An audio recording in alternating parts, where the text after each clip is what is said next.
وبركاته. بسم الله الرحمن الرحيم. إن الحمد لله نحمده ونستعينه ونستغفره ونعوذ بالله من شرور أنفسنا ومن سيئات أعمالنا. من يهده الله فلا مضل له ومن يضلل فلا هادي له، وأشهد أن لا إله إلا الله وحده لا شريك له، وأشهد أن محمدًا عبده ورسوله صلى الله عليه وعلى آله وصحبه أجمعين. أما بعد، دا پیغمبر صلی الله علیه وسلم دا احوال او دا حالاتو دا اخلاقو دا کردار او دا ناست پاست ببارکی خبر روانه و دا دید پارا چه دا دغا پیغمبر صلی الله علیه وسلم تابیداری او داغا منل صرف پا خلی پوری او پا جب پوری محدود نی، بلکہ پا دی ہر سکی داغا تابیداری پکارد. او دا کلمہ دا لا الہ الا اللہ او محمد رسول اللہ صلی اللہ علیہ وسلم دا تعالی دا آغا وقت پوری فائدہ ندر کی چی سو پوری دا دی کلمی پا شروطو تا عمل نی کڑے، دا دی پا ارکانو او دا دی پا سوری کی دی جون نی تیر کڑے، دا آغا وقت پوری تعالی فائدہ ندر کی. نو ام دا دا مقصد دا پارا منگ دا پیغمبر صلی اللہ علیہ وسلم دا خبرکو دا آغا دا اوگد سیرت بیان شو، حدیثونا منگا پا قسم درسونو کی بیانو، وز داغا احوال بیانو. نو هدفم دقا دے چی دا پیغمبر او پی جنو چی تابیداری کولو کرا سا مشکل نئی. من خبر شروع کردی و دا پیغمبر صلی اللہ علیہ وسلم دا خبرو ببارکی چی داغا دا خبرو انداز سو او آغا با خبری پا ست طریقه کولی. بیا داغه د خبرو په باره کې موږ یو څو خبرې بیان کړي وي. آخرنی خبره دا روانه و چې پیغمبر صلی الله علیه وسلم به د خبرو ابتدا اکثر د ابشر ټکي نه کوله چې زیری دله در کوم یا خوشحاله شه. دا د هغې عادت او مقصد به په دې کې هغه دا و چې اورېدونکی خوشحاله شي. د مؤمن زړه ته خوشحالی وردن نکول دام گوری اولوی عبادت دی. دا مؤمن زرطا خوشحالی وردن نکول دا هم یولوی عبادت دی. ذکر شریعت تا تداوی پیغمبر صلی اللہ علیہ وسلم حدیث کوئی وی تا چی کل دیو مسلمان سر ملاوشی و مسکیشی و تا دام صدقه دا. ولی صدقه دا ذکر تا چی کل دیو مسلمان تا مسکیشوی نو داغا کپزرس غمی سا مسلی نو اغسطا دا دی مسکا سره سنه سکما شوا و تما سره ملاو شو او داسی ها څنګه اول نو که زما په زړه کې صحیح یو هغه ستا د دې مبارک مخ د لاسه څه شو هغه ښه ډېر شو. نو ځکه شریعت ته وایي مسکۍ شه، مقصد چې دا مخامخ مسلمان خوشحاله شي. ځکه پیغمبر صلی الله علیه وسلم د خبرو په ابتدا کې کله دا ټکي استعمالو ابشر یا ابشر.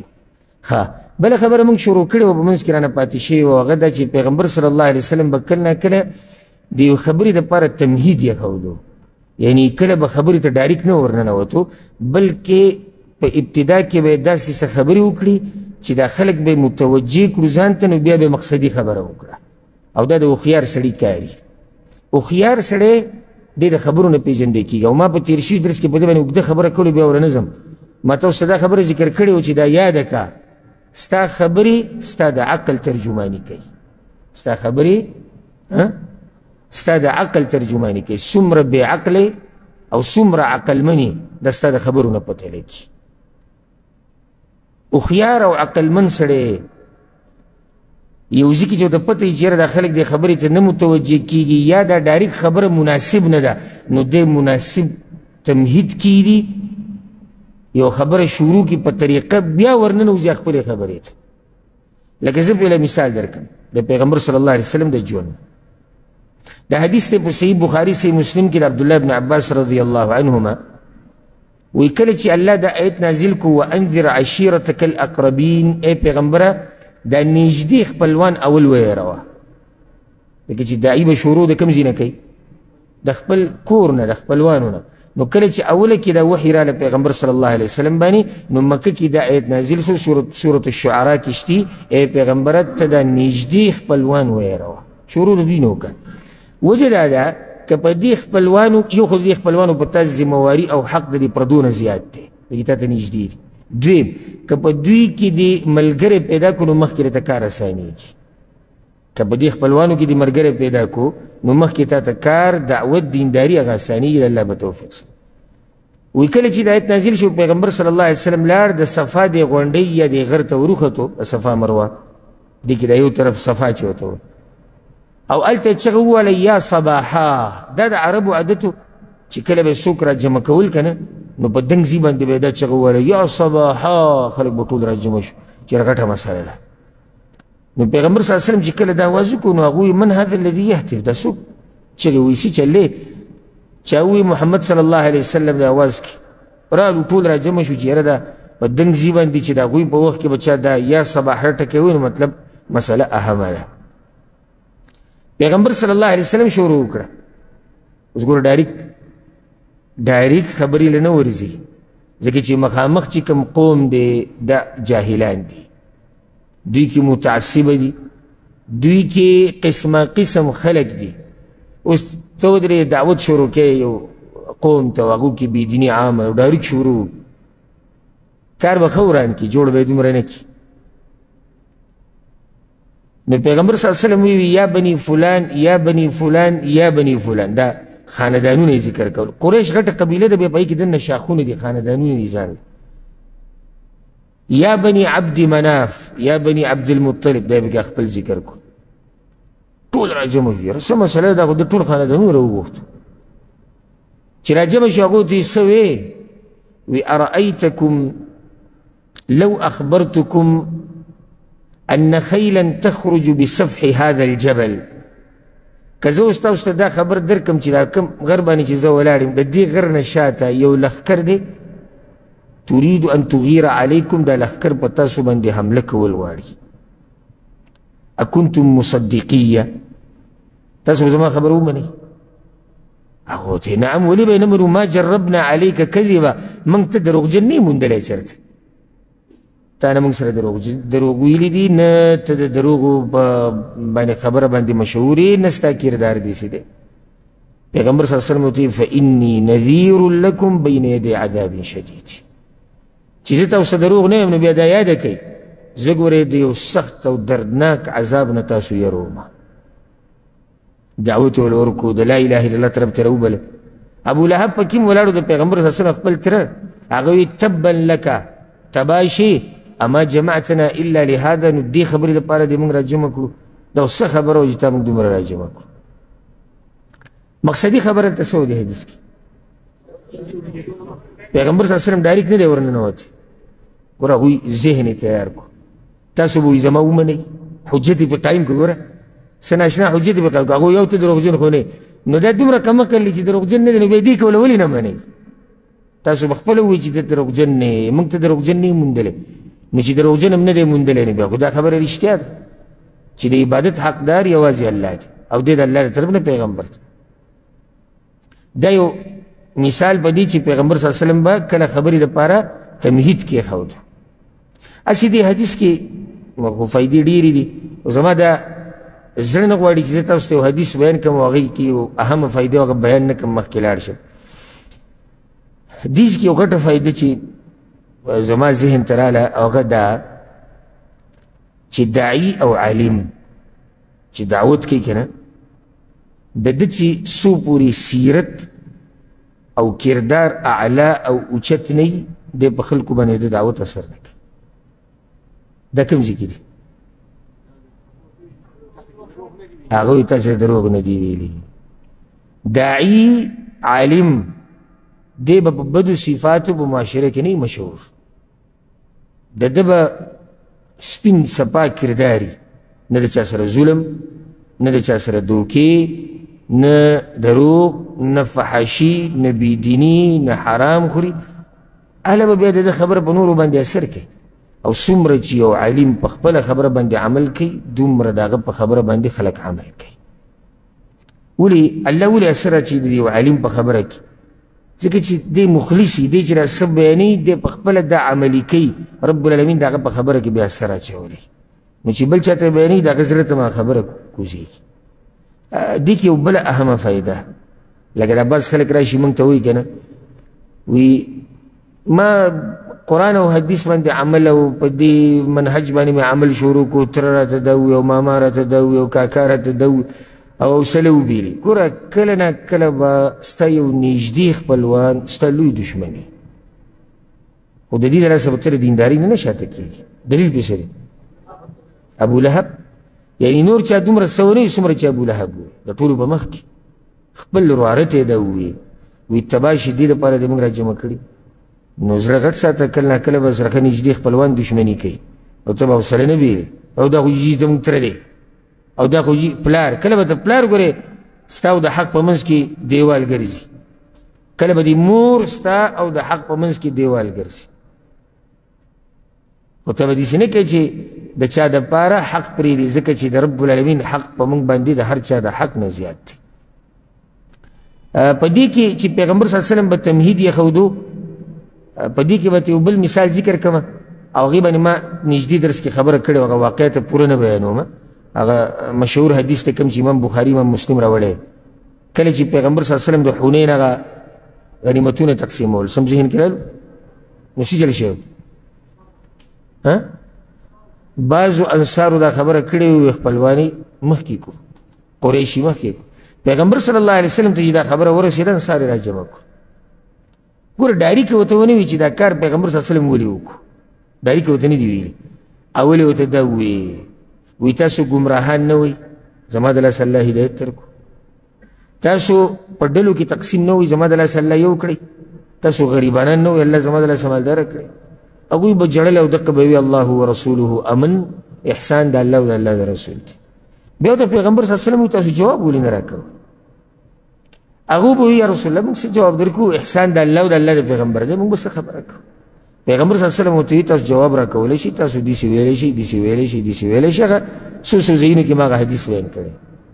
بیا ورته پیغمبر صلی الله علیه وسلم وویل چې خلک ځان سره سره زر سپین زر ګړي بیزي او خان بوزي او تاسو ځان سره پیغمبر صلی الله علیه وسلم بوزئ، نو تاسو به دې نه راځي. بیا پیغمبر صلی الله علیه وسلم هغوی په دې خبره باندې پوه کړو چې ولې پیغمبر دا چل وکړو. وایي دا خو دې لپاره چې د خلکو د زړونه زه د اسلام دې طرف ته راواړم او په اسلام باندې مضبوط شي، دا نوي نوي مسلمانان شي.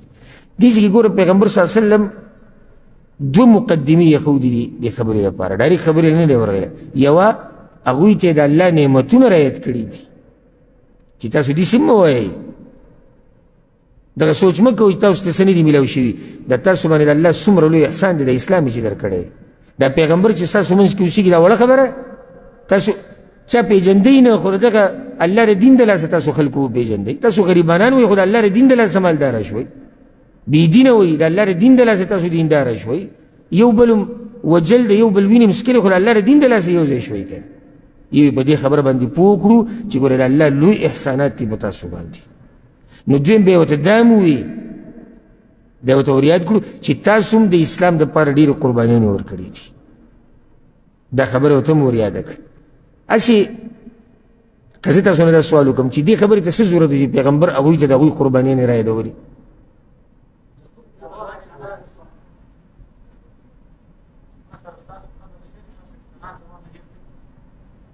کېدی شي دی څه نه څه جواب کېدی شي، او دا چې زړه ستاسو مطمئن شي او ما نه یېر نه دي، تاسو د اسلام دپاره ډېر څه کړي دي او زه تاسو نظر انداز کوم نه، دا یو وجه کېدی شي. او صحیح شو، دا د یو بل جهت نه. سوال دلته دی د فایدې لپاره دا کوم چې پیغمبر صلی الله علیه وسلم ولې هغوی ته د هغوی دا کارونه رعایت کړو قربانیانې. یو جواب یې دا شو چې پیغمبر صلی الله علیه وسلم هغوی ته دا ور یادوي چې ما ګوره تاسو نظر انداز کړي نه یې، ستاسو د هر څه موږ ته یاد دي. بل څه جواب شته؟ ښکلی جواب به یې دی والله اعلم، دا به دویمه وجې چې ستاسو په شان خلک چې دومره غټې قربانیانې ورکړي د هغوی د شان سره نه ښایي چې داسې سپکې دنیا دپاره دا خبره کوي. خیال هم دی که نه؟ لکه اوس یو سړی دیندار سړی دی او د دین دپاره څه کوي او په معمولي دنیا په مسله کې یو ورځ انسان دی خبرې تیزې کړه او ته ورته دا وایي ګوره نو ته خو دینداره سړی تا خو د الله دپاره دا کړي دي تا دا کړي دي تا دا کړي. مقصد دا دی چې ته دینداره سړی پرېږده مړه دا سپکه دنیا ته به دې پورې ښه دی ته به دې باندې څه کړي. ستا په شان سړي سره دا خبرې نه ښایي. پیغمبر صلی الله علیه وسلم اشاره ورکوي دې ته چې ای انصارو تاسو خو اوچت خلک یې تاسو سره دا خبرې مزه نه کوي. دومره قربانیان هم د الله د دین دپاره ورکړي دي نو په معمولي سپکه دنیا باندې ستاسو د بعضو په زړونو کې دا ګیله راغله. پوه شوئ که نه؟ نو دا هسې ما یو دوه مثالونه ذکر کړو چې کله ناکله به پیغمبر صلی الله علیه وسلم څه چل کو مقدمه یا تمهید به یې ښودو ډایرکټ به خبرې ته نه ورننوتو چې کله به پکې فایده وه کله داسې چې ډایرکټ به خبرې ته ورننوځي. او دا یاده که حکیم انسان چاته وایي هوښیار او حکیم او پوهه چې هغه د زی د زمانې او د خلکو او د مجلس مناسب خبره کوي. پوه شوئ که نه؟ زی زمانه خلک مجلس څو خبرې دي څلور. کله چې د دې خولې مبارکې نه دې سره وباسي که نه نو څلورو خبرو ته سوچ کوه. زی زمانه مخامخ خلک مجلس بیا د هغې نه بعد چې څه وایه دا زی څنګه دی آیا دا خبره دلته مناسب ده؟ دا زمانه د دې خبرې ده دا وخت دا مخامخ خلک چې ناست دي دوی په مخ کې دا خبره و برابري دا مجلس چې کومه موضوع را جمع شوی دی آیا په دې مجلس کې دا خبره به زما مناسبه دا د حکیم انسان کار دی. او دا ګورې الله هر چاته نه نصیب کوي دا سړیتوب الله د ډېرې لویې برخې خاوند ته نصیب کوي. د پیغمبر صلی الله علیه وسلم په خبرو کې یو بله اهمه نقطه هغه دا وه ډېر حیاناک انسانو نو کله ناکله چې داسې څه خبرې ته به ضرورت راغی چې هغه د خلکو په مخ کې ویل به مناسب نه و صفا نو کنایت به استعمالوو. لکه کله ناکله سړی یو خبره کوي خو صفا یې بلکل نشي کولی نو بیا سړی کنایات استعمال کوي. کنایه دې دپاره یعنې ته اشاره ورکړه خبرې ته د حیا د لاسه ته هغه ټکی واضحه نشي ویلی. پوه شوئ که نه؟ لکه ته اوس د چا سره خبره کوې او په دې خبرې کې یوې مسلې ته ضرورت راغی ته څه یادول غواړې څه خبره کول غواړې خو یعنې تا ته دا مناسب نه ښکاري چې زه دغه لفظ ووایم نو د هغې په ځای ته کنایتن یو بل لفظ راوالې هغې کې اشاره هغه کار ته وکړې دا دلالت کوي ستا په اوچت خوی باندې. کله ناکله پیغمبر صلی الله علیه وسلم صفا خبره هم کړې دی چې کله ضرورت راغلی دی کله یو سړی په کنایتو نه پوهېږي. خیال هم دی که نه؟ ته اوس یو سړي ته خبره په کنایتو کوې خو هغه ستا په دې خبره باندې نه رسي یا یو شرعي حکم بیانوي او په هغې کې صفا خبره کول غواړي نو کله ناکله پیغمبر صلی الله علیه وسلم صفا خبره کړې او اکثر کنایات استعمال کړي او دا طریقه د رب العالمین هم ده. دا طریقه د رب العالمین هم ده چې هغه داسې په خپلو خبرو کې بعض هغه خبرې نه دي ذکر کړي د رب العالمین کلام او دا یې خو بیا ځان له شان دي. لکه یو ښکلی مثال پې واله اسامه بن زید رضی الله عنه ګوره د پیغمبر صلی الله علیه وسلم اخلاقو ته دا څوک چې پیغمبر صلی الله علیه وسلم پسې خبرې کوي دا غیر مسلمه دوی پیژندلی نه دی پیغمبر او څوک چې په مسلمانانو کې د پیغمبر تابعداري نشي کولی دوی هم نه دی پیژندلی خپل پیغمبر. اسامه بن زید رضی الله عنه وی پیغمبر صلی الله علیه وسلم ما له یوه قبطیه یا قبطیه راکړه کسانی رسول الله صلی الله علیه وسلم قبطیه یو کپړه چې دا داسې لږه نری سپکی كانت مما اهداها دحيه الكلبي دا پیغمبر صلی الله علیه وسلم نه دحيه الكلبي په هدیه کې ورکړی و. ا کپړه چې ما کور ته یوړه خپلې ښځې له مې ورکړه فکسوتها امرأتي بیا وی څه وخت بعد پیغمبر صلی الله علیه وسلم ما ته وی نو اسامه بن زید خو د پیغمبر صلی الله علیه وسلم خاص سړی دی. دا د اسامه بن زید د چا زوی دی؟ زید. او زید څوک دی؟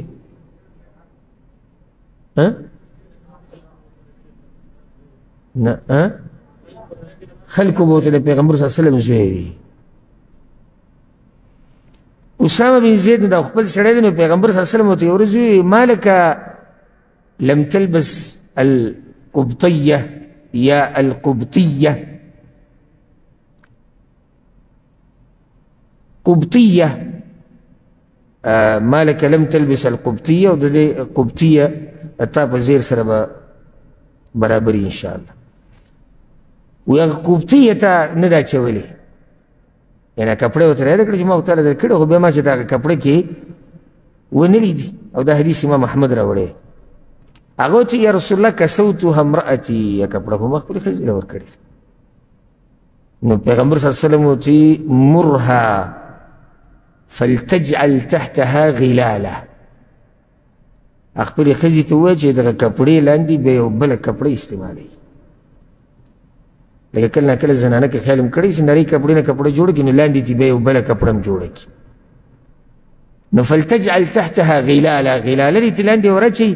إني أخاف أن تصف حجم عظامها، زه یېرېږم داسې نه چې د اډوکې ښکاره شي په دې کپړه کې، او د اډوکو اندازه دا بیا په دې کپړه کې معلومیږي.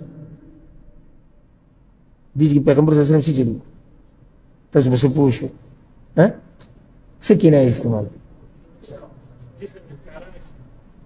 اندامونو په ځای څه ووایي، اډوکې ووایي. دې ته وایي اوچت اخلاق. داسې ورته ونه وایي چې ته خپلې ښځې ته ووایه چې لاندې دې کپړه اچوي، ځکه چې دې سره به بیا د هغې اندامونه ښکاره کېږي. اندامونو سره ذهن، یاره دا به کوم اندام ښکاره کېږي، دا به څنګه ښکاره کېږي، دا به کله ښکاره کېږي، بل ځای ته ذهن شي. نه وایي ته ورته ووایه چې لاندې ته یو کپړه اچوي چې بیا به اډوکې ښکاره شي، او د اډوکو به بیا پته لګي. نو هر اندام اډوکی دی، اډوکی دی که نه دی؟ خو اډوکی دی، په اډوکي له پاسه غوښه ده او سرمن ده. نو دا د پیغمبر صلی الله علیه وسلم علما وایي دا د هغه اوچت ادب دی چې هغه داسې ونه وي چې اخاف ان تصف حجم اعضائها، یاره زه یېرېږم د دې سره به د اندامونو د سیز پته لګي او اندامونه به ټول ښکارېږي. نه نه، اخاف ان تصف حجم عظامها، اډوکي به بیا راښکارې شي د کپړه نرۍ ته. او دې ځین دا فایده م راووته چې د زنانو دپاره نرۍ کپړې استعمالول دا نه دي پکار، الا دا چې صرف یوازې د یو خاوني هغه به جدا مسله. نور عام اوقاتو کې زنانه به نرۍ کپړې دا نه استعمالوي چې د دې د بدن پته پکې نه لګي او بدن ټول پټي. داسې دا یو لکه یو مثال بیشو. بل دا واله لکه پیغمبر صلی الله علیه وسلم لور چې کله وفات شوه، ام کلثوم رضی الله عنها چې د عثمان رضی الله عنه بیبی وه. انس بن مالک وی پیغمبر صلی الله علیه وسلم د قبر په غاړه ناست، فرأیت عینیه تدمعان، نو ما د پیغمبر صلی الله علیه وسلم د سترګې مبارکې ولیدې چې هغې نه اوښکې روانې. بیا وی هل فیکم من احد لم یقارف اللیله، په تاسو کې دې څوک شته چې نن شپه نه یې نږدې شوی، نن شپه نه یې نږدې شوی. څه مطلب نه یې نږدې شوی؟ کوروالی نه یې کړی، کوروالی په ځای څه ووایي، نه یې نږدې شوی. ابو طلحه رضی الله عنه انا یا رسول الله، زه نه یم نږدې شوی. فانزل، بیا ته قبر ته کوشي. فنزل في قبرها فقبرها، هغه ورکوشو د پیغمبر صلی الله علیه وسلم دا لور هغه ښخه کړه. یو روایت کې داسې راځي پیغمبر صلی الله علیه وسلم وایي، دا په صحیح مسلم کې دی، پیغمبر صلی الله علیه وسلم وی ان من اشر الناس عند الله منزلة یوم القیامه، بدترین انسان د قیامت په ورځ د الله په نزد هغه سړی دی، الرجل یفضي الى امرأته وتفضي الیه، یو سړی د ښځې خواله ورشي او ښځه راشي د سړي خواله، ثم ينشر سرها، او بیا دې د هغې رازونه خلکو ته بیانوي. دا بدترین انسان دی او دا ډېر د بېغیرتوب کار دی چې یو سړی ښځې سره میلاو شي او دی بیا بهر خپلوانو ته یا ملګرو ته قصه کوي چې دا چل مې ورسره وکړو، داسې مې ورسره وکړو، دا مې ورسره وکړو، والعیاذ بالله. یا ښځه د خاوند هغه رازونه بیانوي چې هغه داسې چل کوي یا دغه کوي یا داسې کوي. دې کیسه دي ما دا قصه څه لپاره بیانوم؟ نه تاسو کوم ځای ته لاړئ؟ کنایه کوم ځای کې ده؟ نه، یو سړی ورشي ښځې له او ښځه ورشي سړي، دا کنایه نه ده؟ ورشي څه مطلب دی؟ ورشي څه مطلب دی؟ وایي چې نږدې شي. نږدې څه مطلب دی؟ چې کوروالی وکړي، جماع وکړي. د جماع په ځای، د کوروالي په ځای پیغمبر صلی الله علیه وسلم یفضي الی امرأتي، یو سړی چې د ښځې خواله ورشي، یو ښځې چې د خاوند خواله راشي. دغه شان ګوره په صحیح بخاري صحیح مسلم کې روایت دی، پیغمبر صلی الله علیه وسلم اذا دعا الرجل امرأته الى فراشه، یو سړی خپله ښځه خپلې تولایي ته راوبلي فابت، او هغه انکار وکړي، او دې سړي دا شپه تېره کړه په داسې حال کې چې دې ښځې نه خفه دي، لعنتها الملائکة حتى تصبح، د سهاره پورې ملائک په دې ښځه باندې لعنت وایي. دې کې څه دي؟ کنایه څه وه؟ بستره.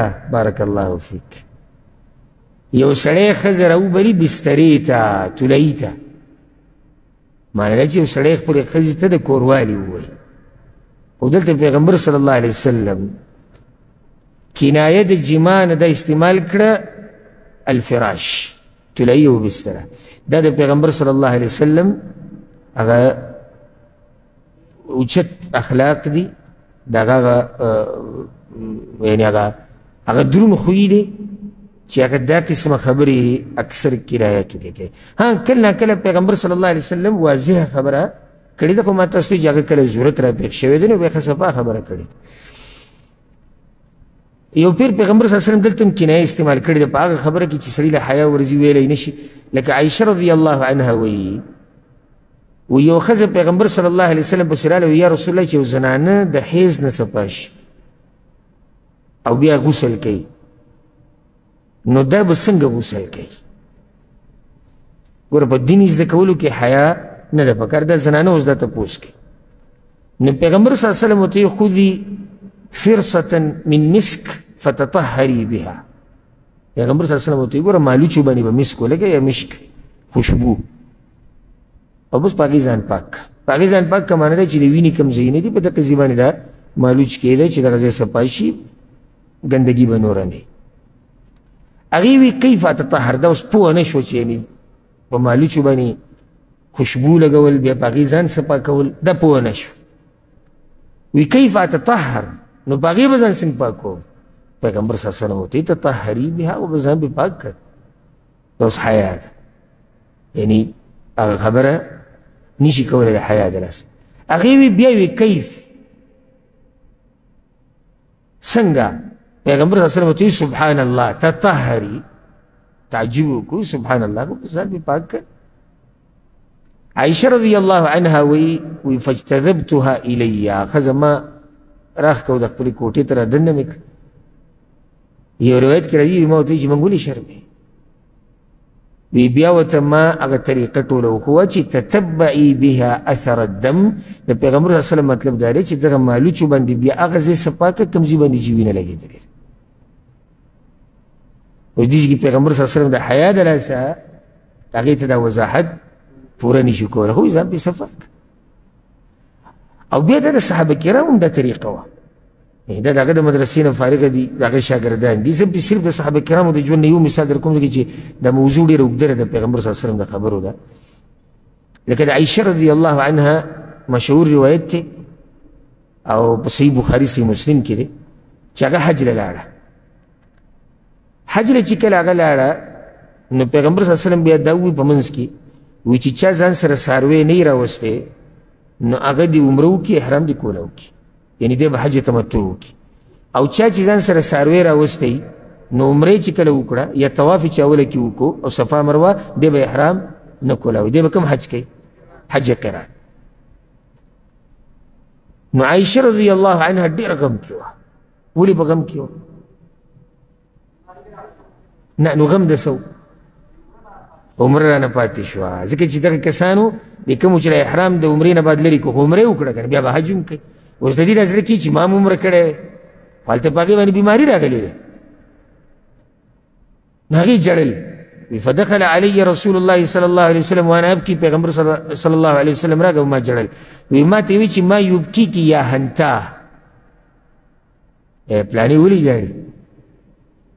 وی ما ورته وی چې ما ستاسو وینا واورېده، تاسو چې خپلو ملګرو ته کوم نصیحت وکړو، خو زه خو عمره نشم کولی، زه خو عمرې ته نشم اړولی. وی ما ته وی چې ولې وما شأنکی څه چل دی تاله ولې؟ وی ما ورته چې لا اصلي زه خو مونځ نه کوم، زه خو مونځ نه کوم. خیال هم دی زه مونځ نه کوم، څه مطلب دی؟ په ما بیماري راغلی ده. هغوی کې بیا دا ادب دی، خبره صفا ونه کړه، حالانکې دی پیغمبر صلی الله علیه وسلم د هغې خاوند دی. حیاناک انسان، حیاناک انسان دا مطلب نه چې د ښځې او خاوند یو بل سره ازادي ده او چې په خوله دې څه راځي هغه وایه. د حیاناک انسان او د درون انسان د ژوند یو پوله دی د هغې نه وړي، که دی د ښځې سره وي، که دی د مور پلار سره وي، دی د ملګرو سره هم ګوره سپک ګپ نه لګوي. دا مې یاده کړه، لکه دا بعض وي نه وایي ګوره ورته نشته هغه ملګری دی، یعنې ملګری دی په وچ او په لمده باندې ورځه. ملګری نو ځان سپک که، ملګری نو سپکې خبرې کوه، کنځلې او بدې ردې ملګری دی نه. که دی زما ملګری دی، که دا زما مور پلار دی، که مې ښځه مخامخ ته، که مې بچي دي، که هر څوک دي، زما به خپل یو کرداري، زما به خپل یو خوی چې هغه د مخامخ خلکو د بدلون سره هغې کې بدلون نه راځي. پوه شوئ که نه؟ نو دا اوس د هغه بیبي ده، خو خبره ورته څنګه وکړوي؟ زه لمونځ نه کړم. دا یو ادب دی او دا د اوچتو خلکو طریقه ده. الله دې موږ کې پیدا کړي. پیغمبر صلی الله علیه وسلم د خبرو یو صفت دا ډېر غټ چې هغه به دا خبرې زر نه کولې. لکه یو نیم سړی خیال هم کړی که نه داسې سردن دا خبرې کوي کړه ته به پوه مې دی وایي څه نه بیا ښه تاسې ووایي ته بیا ووایه څنګه هغه بیا صرف هغه ښځه به پوهېږي دا ځکه چې یو سره ژوند تېر کړی او بچي به پوهېږي، نور به ده به خبره پوه نه شي. دا صفت په عامو خلکو کې، دا په دې خواصو کې مې بعض علما موږ لیدلي دي مقررین چې خبره شروع کړي بس سم سپوډ کېږي داسې. دا د پیغمبر صلی الله علیه وسلم طریقه ده. او ځکه عائشه رضی الله عنها وایي په صحیح بخاري صحیح مسلم کې حدیث دی، وی ان النبي صلی الله علیه وسلم كان يحدث حديثا وګوته کېدی لو عده العاد لاحصاه. پیغمبر صلی الله علیه وسلم به داسې خبرې کولې که چا وله دا ټکي شمارول نو شمارولی شو. ولم يكن يسرد الحديث كسردكم، هغه به د ستاسو په شان خبرې نه کولې. تاسو خو داسې سردن دا خبره داسې ختمه کوي او داسې نه، د هغه خو داسې خبرې وي که چېرته د اورېدونکي اراده وي چې زه دا ټکي او حروف شمار کم نو شمارولی شو. نو د پیغمبر صلی الله علیه وسلم خبرې متتابع نه وي. متتابع څه ته وایي؟ په یو سنه نه هغه به خبره کې ودرېدو او بې درته فایدې ذکر کړ. هوښیار سړی او چې پوه وي په دې مسله باندې لازم به په خبره کې به بعض ځای کې ودرېږي چې مخامخ سړی په دې خبره څه شي؟ پوه شي. لکه مثال زه اوس تاسو سره خبره کوم چې یعنې پرون زه بازار ته تلم، پرون زه بازار ته لاړم، هلته ما سبزي واخیسته، نو بیا د پلاني سره ملاقات وشو، بازار کې مونږ ګرځېدو ګڼه ډېره وه او خبره زه مخکې روان وم، اخري دا چې ګاډي ته راوختو. و دا ګاډي ته راوختو دلته لږ ودرېده، دې نه بعد بله مسله شروع کړي. ګاډي ته راوختو نو بیا د کور په لاره روان شو. دې ځای کې دا ودرېده دا ځان له دې خبرې له یو حسن ورکوي که نه. ښه زه مارکېټ ته لاړم، سبزي مې واخیست، هلته مې واړه راواخیستو، بیا چې را روان ګاډي ته راوختو کور طرف ته را روان و، نه پوه شو چې د ده مقصد څه دی یا د ده قیصه څه ده یا دی ویل څه غواړي، دی کم پیغام رسول غواړي خلکو ته. دا د دې خبرو نه پته لګي چې د خبرو کولو تجربه پکې نشته. نو پیغمبر صلی الله علیه وسلم به داسې متتابع پرله پسې خبرې نه کولې، وبدرېد په خبره کې او ښه په ارام ښه په حوصلې سره چې اورېدونکی په دې خبره باندې څه شي؟ پوه شي. او ځکه عائشه رضی الله عنها وایي او دا حدیث ابو داود راوړی دی، کان کلام رسول الله صلی الله علیه وسلم کلاما فصلا، د پیغمبر صلی الله علیه وسلم خبرې څنګه وي مفصولې مفصول یعنی د یو بل نه جدا واضحه اوریدونکي باندې بس ګډوډوالی نه راته چېرې په ما دا خبره ګډوډه شي چې د دې هغه پرونی یادوي که هغه بروزنۍ یادوي لکه کله نه کله یو سړی ته د قیسې شروع کړي که نه نو 5 منټه خو ته ګډوډې چې د دې د کوم وخت کیسه ماته کوي چې دا د هغه بروزنۍ کوي که نه هغه تېر شوي کال کوم تا ته هېڅ پته نه لګي ځکه چې هغه یو شړک تړلی روان دی بریک خواږه نه وایي نه چې اورېدونکی پوه شي که نه ستا مقصد څه دی بعض کسان موږ سره میلاو شو زموږ خو پکې تجربه په دې ډېره ځکه چې قسمه قسم خلک را سره میلاوي نو خبره به شروع کړي سوال سوال مختصر دی صحیح شو مختصر دی او قصه سٹارټه شو 5 منټه 6 منټه خبره روان والله که په شرنګ زه پوه شم چې د دې څه وایي نو چې د ټوله خبره ختمه کړي معنی دا چې دی اوس ما ته وایي چې ته څه وایې نو زه ته هم تا څه ووایې زه پوه نه شو دا ته یادې څوک دا کار کړی چا دی ستا مسله ده که د بل چا ده زه والله که به دې پوه شي ښه یو نیم ملګری ټلیفون وکړي ما ته یا په لاره کې میلاو شي دومره ښکلی واضحه تپوس وکړي 2 ټکو کې د هغه جواب هم وشي ځکه چې هلته زه په هغه سوال باندې एकदम پوه شم چې د مطلب څه دی نو چې یو سړی به راشي دا زموږ د مامي زوی د هغه وراره د هغه موږ کره راغلی و هغه زما د مور سره په هېڅ کلي دی او بیا دغه ټیم کې زما ورور ورسره و زموږ ورور په زانګو کې و او زانګو کې چې کوم د نه بل مشر هم دی هغه مشر نه بل کشر هم دی لکه ته لا دومره اوږده قیسه څه لکې ما ته مختصر ووایه مسله ستا څه ده و داسې ووایه پلانې دی زموږ خپل دی هغه زما د مور په هېڅ کلي دي آیا د ده اوس زما د دې خور سره واده کیږي که نه بس نو دا زمونږ ماما ده او د هغه ښځه ده او دا ښځه یو چې هلته ده او هغې هغه تره لور ده او هغه تره لورې چې دی بیا زمونږ دا رور راوستو یا هغې ولې په زور پۍ ورکړو پرېږده دا کیسې په زور یې ورکړي که څنګه یې ورکړي ته ما ته مختصر خلاصه بیان کړه ستا مسله څه ده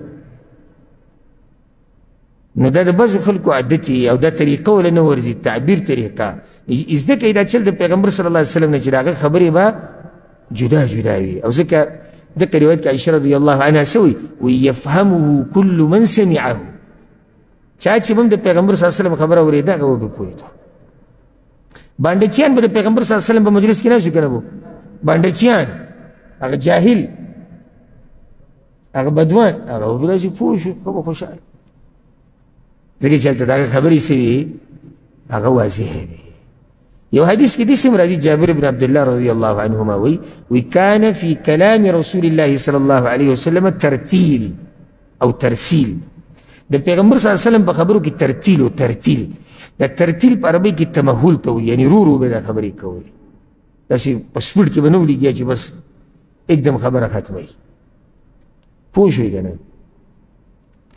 او دا خبره یاده کوي چې کله به د تیزو خبرو سړی عادت شي که نه دی بیا دا خوی بدلول ډېر ګران کار ګورې دا به بیا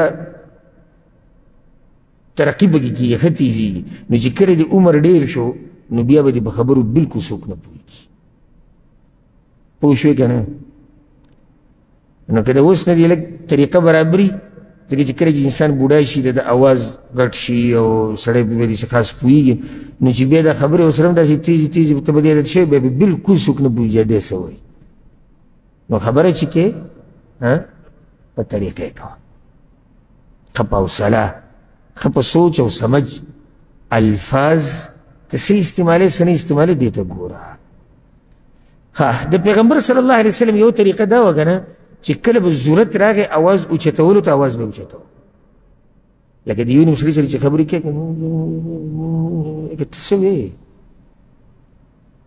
لږ اواز خو اوچت کړه چې موږ واورو که نه ته څه وې بعضو ځایونو کې اواز کته ساتل دا ادب دی نو کله اوچتول دا صحیح طریقه ده ادب دی کله به اواز اوچتې تا ته پته ولګي چې ضرورت دی لکه حدیث د عبدالله بن عمر رضی الله عنهما هغه دا وایي د صحیح بخاري صحیح مسلم کې دا روایت دی او الله دې د امام بخاري او د امام مسلم سره زموږ ملاقات په جنت الفردوس کې وکړي چې دا خواږه خواږه حدیثونه یې د دې اوچت انسان هغه په دې اوچتو سندونو موږ ته رارسولي دي عبدالله بن عمر وی پیغمبر صلی الله علیه وسلم سره په یو سفر باندې ومنو یو ځای کې موږ پړاو اچولی و مونځ رانه لیټ کېدو او دا د مازدیګري لمونځ نور روایتو کې راځي. بس موږ په چاردام ورلو نو د ډېرې تادۍ نه د خپې انځلو په ځای باندې موږ لکه لاسونه به د خپو وهلس چې اوس دا اودس ضرور شي هغوی سره به د مانځه ډېره ګمو نو خپه خو انځل دي که نه چې کله به جورابه او موزنۍ نو بیا به څه کې انځې به لاس راښکوده خو بصرف نه دي چې ته لاس ونکړې خو چې کله سړی تادۍ کړي بیا ته داسې کېږي دا لاس پیسې داسې راکاږي. وی پیغمبر صلی الله علیه وسلم موږ ولیدو فناده باعلی صوته اواز یې اوچت کو وی ویل للاعقاب من النار د دې پوندو دپاره ګورې تباهي ده د جهنم د اور نه. اواز یې څه کو ولې اوچت کو مناسب و. سبحان الله امام بخاری په دې حدیث باندې باب تړلی ناشنا بابو من رفع صوته بالعلم باب په بیان د هغه چا کې چې د علم خو دپاره کله نه کله اواز اوچت کړي په دې باندې امام بخاري دا باب راوړی نو کله اواز اوچتوه چې کله اواز اوچتول څه مناسب لکه براء ابن عازب رضی الله عنه وی په صحیح بخاري صحیح مسلم کې دا روایت هم دی وی د خندق ورځ وه خندق خو پېژنې که خندق غزا او مسلمانانو دا کنده کنسته ډېره لویه سخته وه په مسلمانانو باندې یو خو موسم د جمي او بل دا کنده کنسته اول پیر هغوی دې باندې تجربه کوله او غربت صحابه کرامو کاڼي تړلي وو خېټه پورې پیغمبر صلی الله علیه وسلم دوه تړلي وو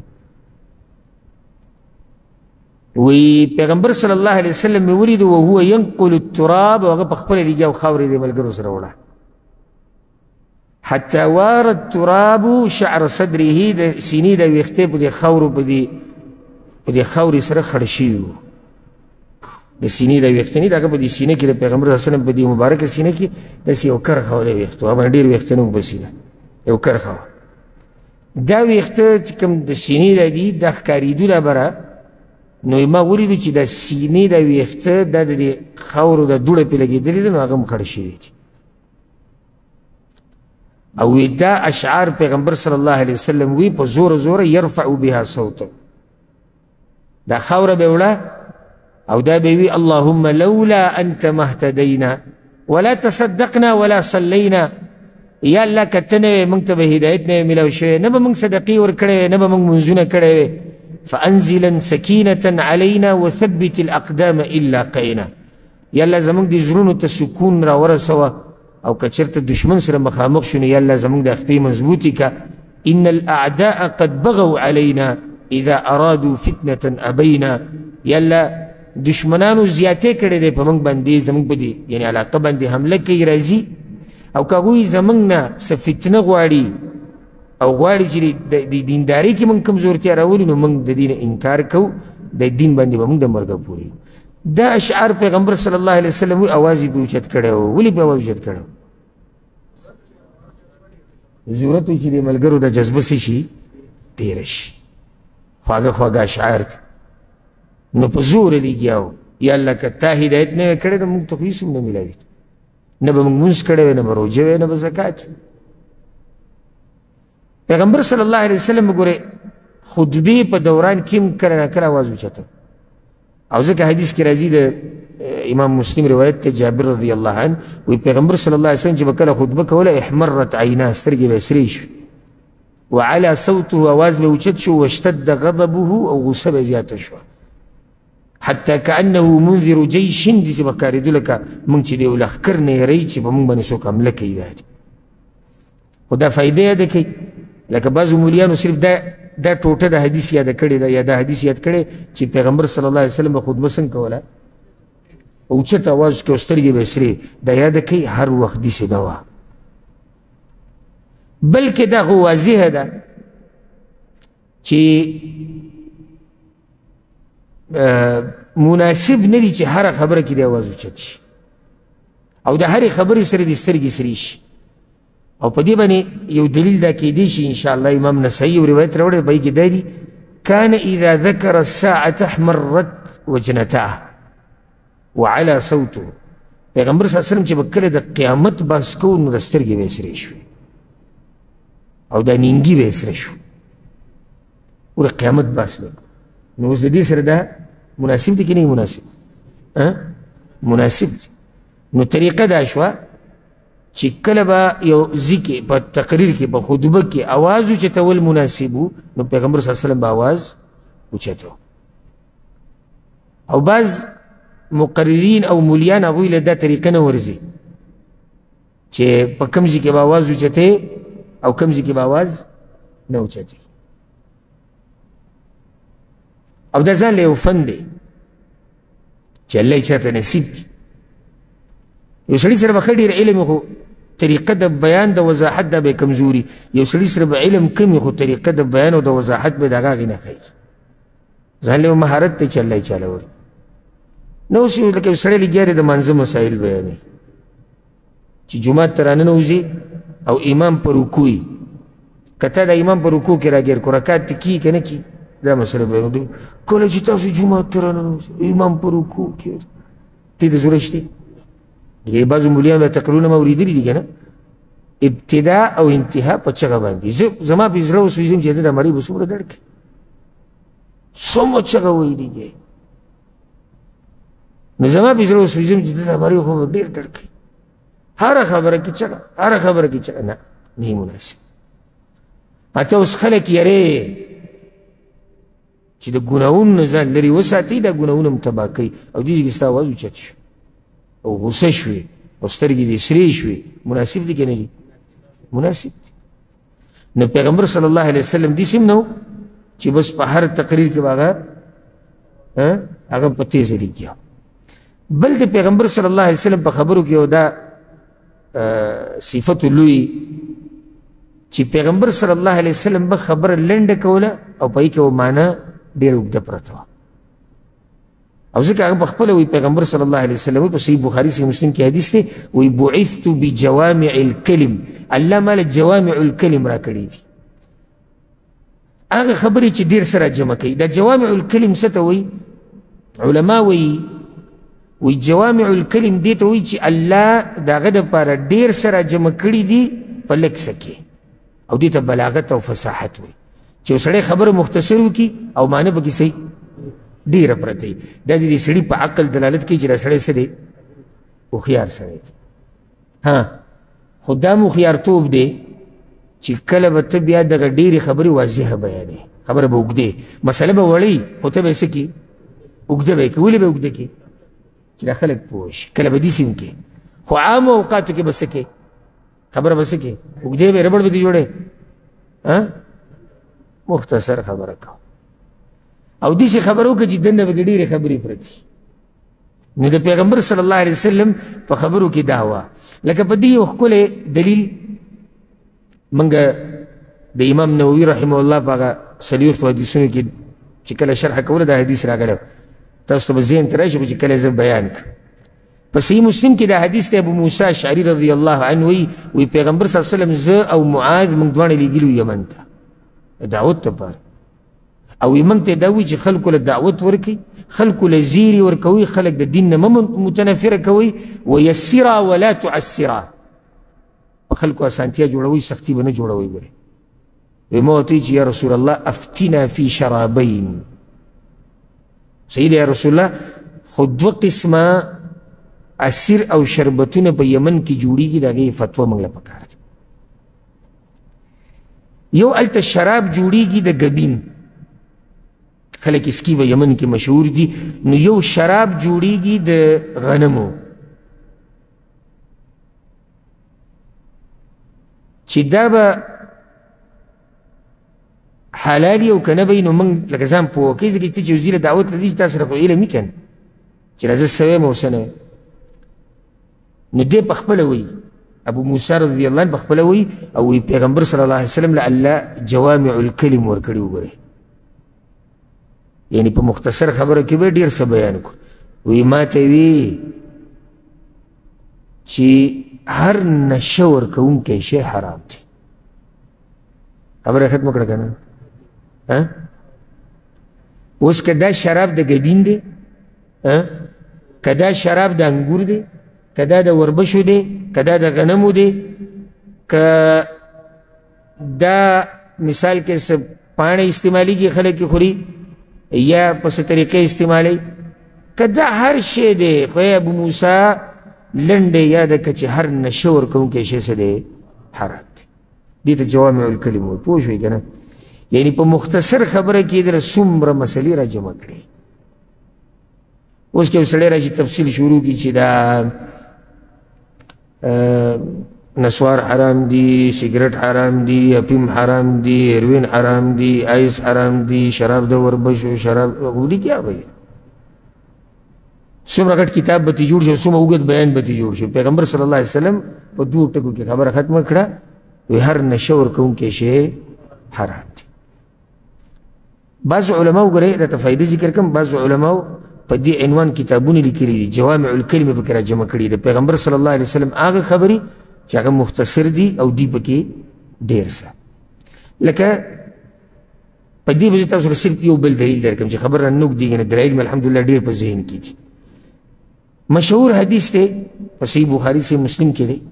پیغمبر صلی الله علیه وسلم من احدث فی امرنا هذا ما لیس فی فهو رد. چا چې زمونږ په دې دین کې داسې کار راوویستو چې د هغې څه بنیاد په دې دین کې نه وي، دا کار مردود دی. خیر هم دې خبرې ته مختصر خبره ده که نه؟ د ځمکې په مخ چې څومره بدعات دي د ټولو ردې پکې وکړو. پوه شوئ تاسو په دې خبره؟ یعنې د ټولو بدعاتو رد په دې یو څو ټکو کې وشو. هر هغه کار چې د عبادت په نیت کې او په شریعت کې څه اصل او بنیاد نشتی، یعنی قرآن او حدیث نه بدلیل نشتی، دا کار مردود دی، دا بدعت دی. بس خبره ختمه شوه. دې ته وایي جوامع الکلم. نو خبرې داسې کوه چې لنډې او غونډې، بارک الله فیک، لنډې غونډې دا ډېرې مزه کوي. او داسې خبرو ته خلک توجه وي. یې سړي ته پته لري چې دا پلانې ډېرې قیمتي خبرې کوي او د ده خبرې ته د داسې قسمه خبرو کوونکو ته په مجلس کې سړی غوږ ومېږدي، او بلکې چې خبرې شروع کړي که نه دا خلک یو بل ته تکلیف، یعنې دی به قیمتي خبرې کوي ځکه چې دی کوي ډېرې نه، او چې کوي نو هغه صحیح قیمت. ښه دا یو نوم لګیایي دوه به هلته خپل ګپ لګوي، هلته بل خپل د دوی دا عادت دی په مخه لګي. خلک دې تنګ شوي دي، د خبرې ډېرې دي او څه دي بې فایدې، فایده پکې نشته. او چې خبره روالي نو سمه یو قصه به روالي، د هغه سر نه به یې شروع کړي که نه. نه دې ته ته بیا د لارې هغه روډ هغه صفات به راته به کوم بیانوي، که د چا سره منځ کې میلاو شوی هغه راته هم بیانوي، او که هغه سره کومه رشته وي دا راته هم بیانوي، او دا رشته د هغه سره څنګه جوړه شوې ده نو بیا دا هم بیانوي.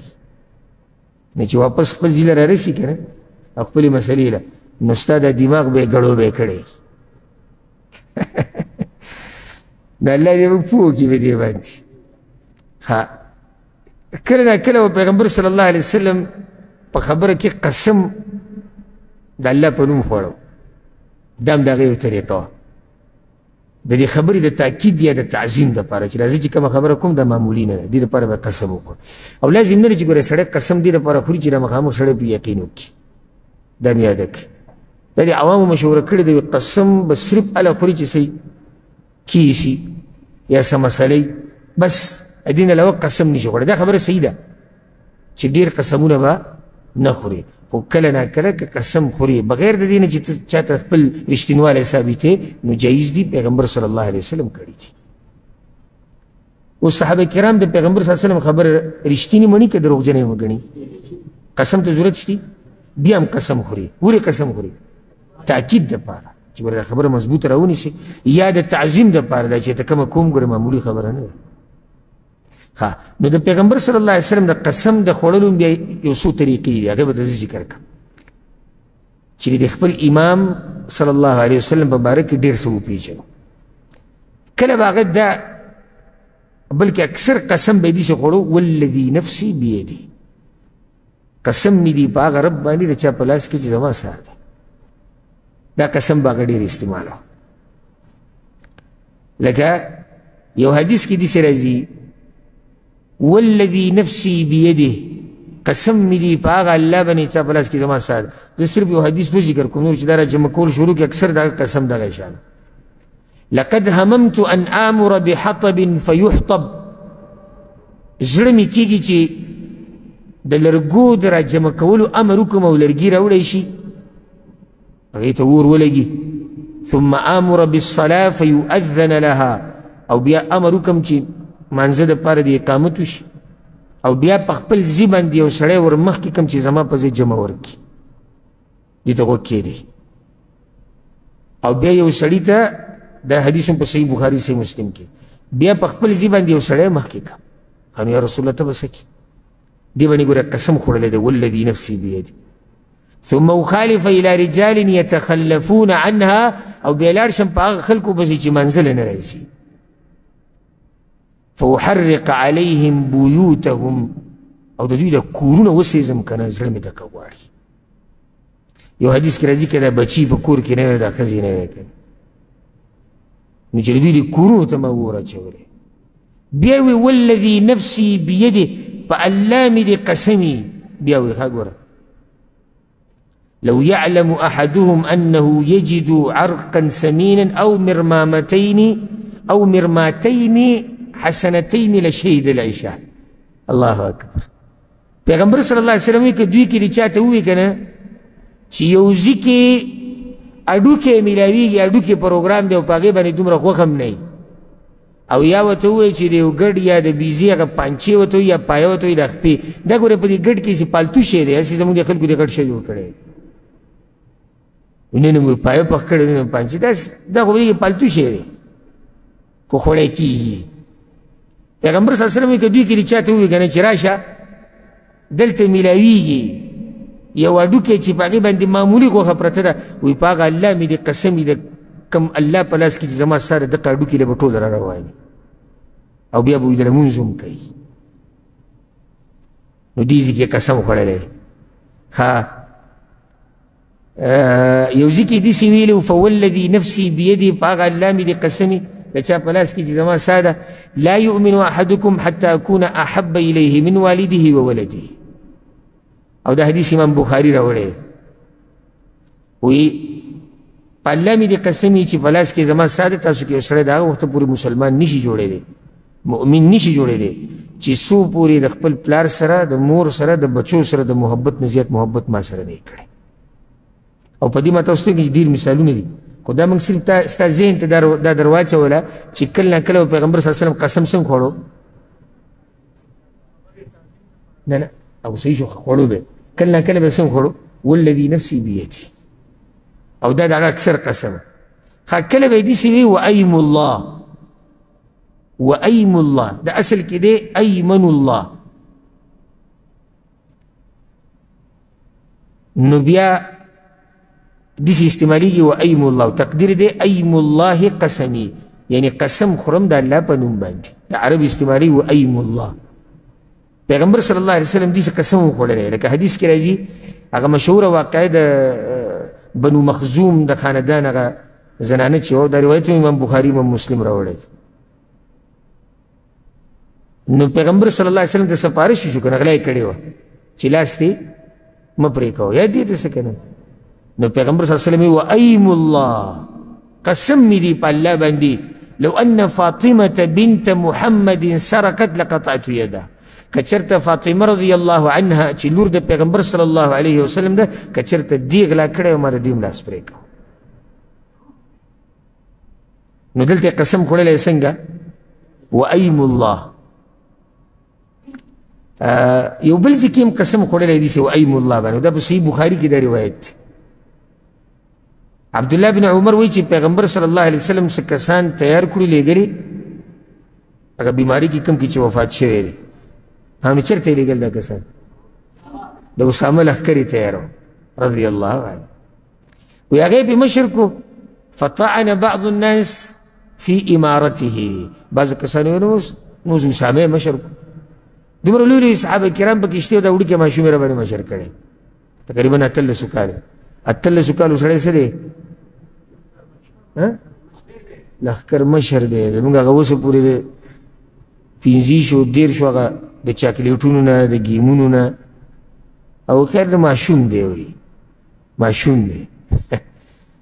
18 کالو ځوان د هغه لښکر مشر دی چې بیک ابوبکر صدیق رضی الله عنه او بیک عمر بن خطاب دی. پیغمبر صلی الله علیه وسلم تقریر کو په تقریر کې دوی ان تطعنوا فی امارته فقد طعنتم فی امارة ابیه من قبل. که تاسو د مبارک خبرې کوئ نو ما ته پته ده تاسو د پلار مبارک هم خبرې کړې زید په باره کې چې دی مناسب نه دی د مشرتیا دپاره. وایم الله په الله مې د قسم ان کان لخلیقا للامار د ښه حقدار دی د مشرتیا او د امارت. وان کان من احب الناس الی او په دې خلکو کې زما خوښ دی د پلار وی ښه حقدار د مشرتیا او د پلار زما په دې خلکو کې خوښ او د پلار نه بعد د پلار نه بعد زما په دې خلکو کې دی خوښ دی. نو دلته قسم څنګه وخورو؟ وایم الله. کله به قسم خورو ومقلب القلوب قسم می دی په هغه الله باندې چې زړونه اړوي راړي. او دا حدیث په صحیح بخاري کې دی. الله اکبر. د امام بخاري او د امام مسلم رحمهم الله د دوی د احساناتو ته ګوره. او سبحان الله چې کله حدیث سره ویلی شي کنه چې امام بخاري امام مسلم راوړی بس لکه یو سم مهر چې وای راواچي نه کله ټول خلک راجمع شي کنه او د دې حدیث نړولو کوشش کوي لکه ګډ چې ښکر راچي غر نه چې دا غر رغړو ما څوک به راورغړي ګډ غر له به څه نقصان ورکړي. امام بخاري دا روایت راوړی د عبدالله بن عمر رضی الله عنهما وكثيرا مما كان النبي صلى الله عليه وسلم يحلف لا ومقلب القلوب. ما وی پیغمبر صلی الله علیه وسلم نه ډیر اوریدلی چې قسم به خورو نو داسې به وی ومقلب القلوب قسم می دی په هغه الله باندې چې هغه زړونه اړوي راړي. او ځکه حدیث کې راځي چې زړونه د الله په دوو ګوتو کې دي چې کوم طرف ته اړوي راړي نو ځکه به کومه دعا ډېره وي یا مقلب القلوب ثبت قلبي على دينك. کله به قسم خورو والله الله می دی قسم واضح. صحیح بخاری سے مسلم کی دا روایت تے پیغمبر صلی اللہ علیہ وسلم وی دا رکوع سجدہ گرے برابر کوئی فوالله انی لأراکم من بعد ظهری زه گرے دا شانم تاسو اینما پا اللہ می دی قسم. نو کله به دی سے قسم خورو کله به قسم دی سے خورو ورب الكعبہ ورب الكعبہ سمانا دا کعبی پر رب می دی قسم. او حدیث کی رازی او دا حدیث امام بخاری امام مسلم راوڑے وګوره حدیثونه د نورو ځایونو چې راجمع کړي ډېر زیات راجمع کېږي خو موږ اکتفا په دغه کوو صحیح بخاري صحیح مسلم کې یو مثال میلاو چې بس پوره دي. نور دا مطلب نه چې بس په دې دغه یو مثال صرف تا په دې پوه کوو چې پیغمبر صلی الله علیه وسلم داسې قسم خوړلی دی او په دې باندې به دا یو روایت ذکر کوو وخت اسم ختم دی. ابو ذر غفاري رضی الله عنه وی پیغمبر صلی الله علیه وسلم خواله ورلم وهو جالس فی ظل الکعبه وهغه د کعبې په سوري کې ناست ډډۍ لګولی وی چې زه ولیدم وی ما ته وی چې ابوذره هم الاخسرون ورب الکعبه د کعبې په رب مې د قسم دغه خلک تاوانیان دي. او دا به راشي انشاءالله روان درس کې د پیغمبر یو طریقه د خبرې دا هم ده د شوق پیدا کولو دپاره خبره داسې شروع کوي. بیا وی ابوذره هم الاخسرون ورب الکعبه د کعبې په رب مې د قسم دا خلک تاوانیان دي.